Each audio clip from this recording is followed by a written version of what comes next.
Ayo sekarang kita tanyakan pada diri kita semua, apakah kita bisa bertenang-tenang kalau tahu-tahu masjid ini diserbu oleh Brigade Yesus? Anda tahu Brigade Yesus itu ada berapa? Laskar Kristus, Laskar Bunda Maria, pasukan Kelawar Hitam, pasukan Super Ninja, dan pasukan Paulus. Mereka sudah siap dengan 200.000 pasukan bersenjata di Indonesia. Kalau mau tahu, mobilisasi dana untuk Palestina tidak maksimal karena adalah salah satu organisasi besar Islam di negeri ini dengan persis memberikan kabar nggak perlu nyumbang ke luar negeri.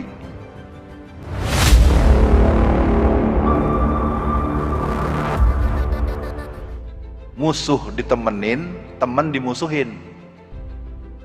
Itu kalimat beliau yang sering saya ulang-ulang di mana kesempatan saya bisa pas mengingat beliau.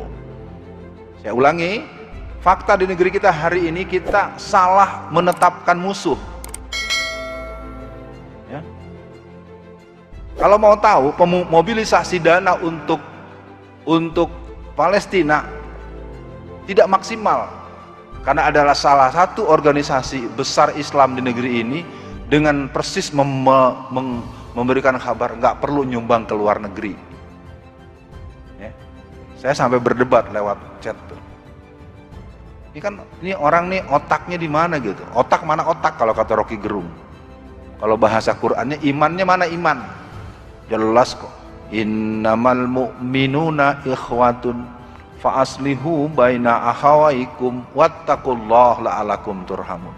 Wal mu'minin wal mu'minatin kal bunyanuhum yasuduhum ba'duhum ba'du. Kita harus jujur. Hampir semua pengurus masjid sibuk membangun, sibuk nanti kalau bikin kubah pesannya di mana. Sekarang saja saya bisa buktikan kok kalau dalam bahasa saya yang paling ngenes gitu, kalau sebagai orang yang punya basic pendidikan. Coba tengok kiri kanan. Ada berapa anak remajanya yang duduk? Satu. Mana lagi? Emang Bapak nggak punya anak? Anda nggak punya anak yang pemuda laki-laki? Ini anaknya perempuan semua. Perempuan juga sedikit, nggak sampai 20 orang. Mana anak-anak Anda?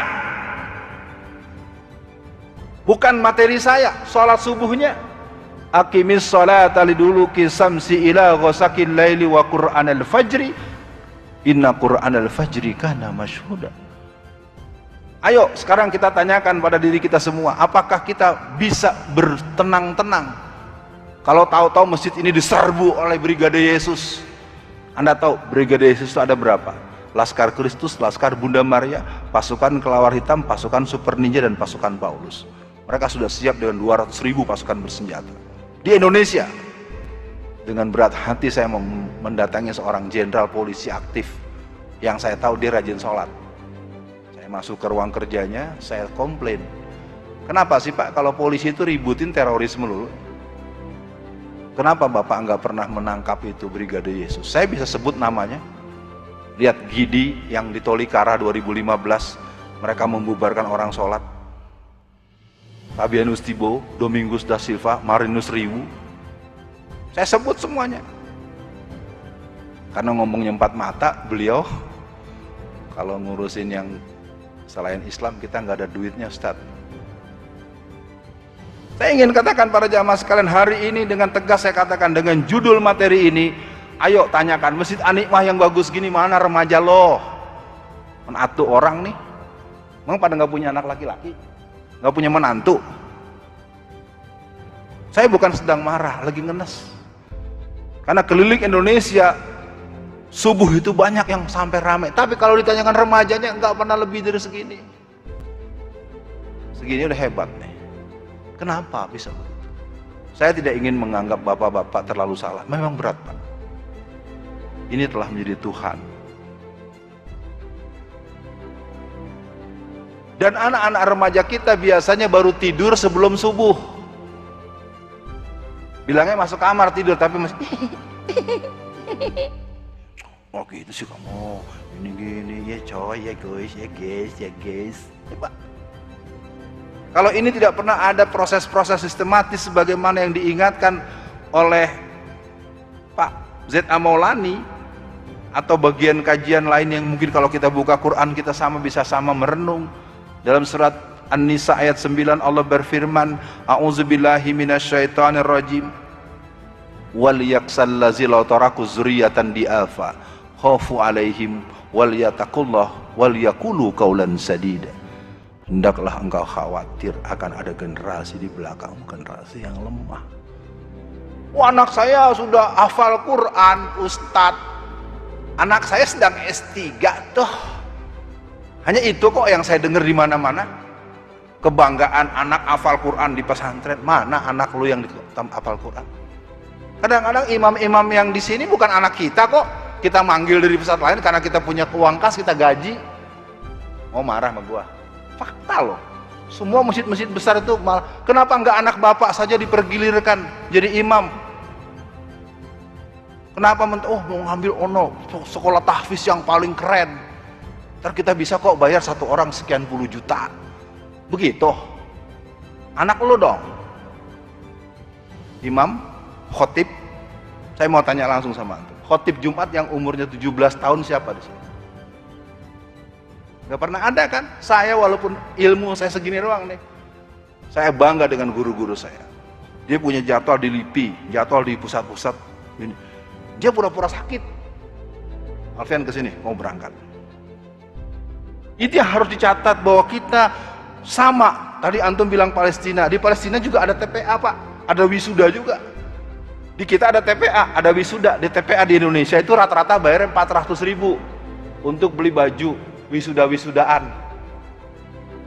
Wisudanya karena apa? Karena sudah selesai Iqra 6. Kalau di Palestina wisuda juga, tapi hafal 30 juz, umurnya sama. Mampukah kita membayangkan ini sebagai sebuah situasi yang harus kita teruskan dan kita lihat, tetapi lupa memakmurkan jamaah masjid. Boleh saya sedikit menyampaikan keterkejutan di sebuah masjid besar. Saya nggak mau sebut nama, ngeri saya, takut nanti orangnya tersinggung, terlapor lagi, kena delik saya. Bapak bisa bayangkan seorang merbot cuma dikasih honor 70.000 sebulan. Saya hampir nangis, saya bilang. Banyak pengurus masjid suka, kami uang kasnya 300 miliar. Uang kas 300 miliar, merbot cuma 70.000 sebulan. Maaf ya Pak. Dalam pengalaman saya, karena basic saya sosiologi pendidikan. Dalam sistem sosiologi kita itu, orang sering merasa bukan persoalan mau 70 dulu kan makan dikasih. Ya kan dia kan perlu buat anaknya, buat apa? Saya tidak tahu lagi. Saya dalam pengalaman yang 15 tahun itu bisa menyita waktu kalau saya cerita. Cukup, saya teruskan saja. Bagaimana masjid pada zaman Rasulullah dan para sahabat? Pastinya dia tempat beribadah, tempat pemantapan akidah, pusat aktivitas keumatan, pusat kekuasaan dan strategi pengembangan Islam. Tahukah jamaah, Idul Fitri kemarin di pusat kota Tangerang namanya Masjid Al-Azham besar, tidak ada Idul Fitri.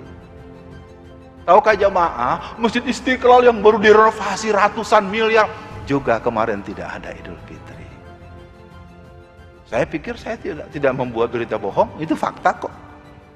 Semua orang tahu tidak ada sholat Id di Istiqlal. Apa saya salah ngomong? Anda ragu? Ada Idul Fitri nggak kemarin di Istiqlal? Memang tidak ada. Ini hanya sebagai isyarat bahwa tempat orang harusnya bertakbir Allahu Akbar, Allah dihentikan. Artinya ada sesuatu di situ. Ada tangan-tangan yang siap untuk mematahkan tangan-tangan dakwah.